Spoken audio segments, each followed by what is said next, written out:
అందరికీ నమస్కారం. ఈరోజు ఈరోజు అమావాస్య తిథి.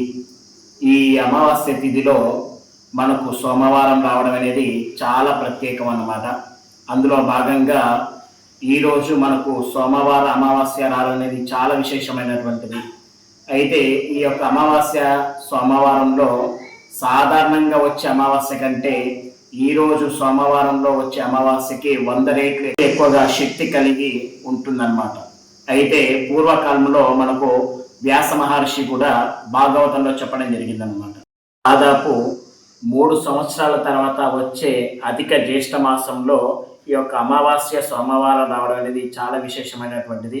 కాబట్టి ఈ యొక్క అమావాస్య రోజు ఎవరైతే వ్యాపారం చేసుకునే వాళ్ళు కానీ, తర్వాత అదేవిధంగా మన గృహములో కానీ ఈతి బాధలు కానీ, భూత ప్రేతాది కానీ, అదేవిధంగా దుష్ట శక్తులు, నరదిష్టి, నరపీడ బాధలు కానీ, ఇలాంటి ఎవరైతే గృహంలో జరుగుతూ ఉంటాయో వారంతా కూడా ఈ అమావాస్య రోజున ప్రత్యంగిరి అమ్మవారిని పూజా కార్యక్రమం చేసినా కానీ, అదేవిధంగా అమ్మవారి ఆవాహనము, అదేవిధంగా అమ్మవారిని ఫోటో పెట్టేసి అమ్మవారికి పూజా కార్యక్రమం చేసినా కానీ, అమ్మవారిని తలుచుకున్నా కానీ, అదేవిధంగా అమ్మవారి యొక్క హోమ కార్యక్రమం చేసినట్టయితే మీ యొక్క గృహములో కానీ, మీ యొక్క జాతక రీత్యలో కానీ, అదేవిధంగా వ్యాపారంలో కానీ అమ్మవారి యొక్క సంపూర్ణ అనుగ్రహము ఖచ్చితంగా కలుగుతుంది.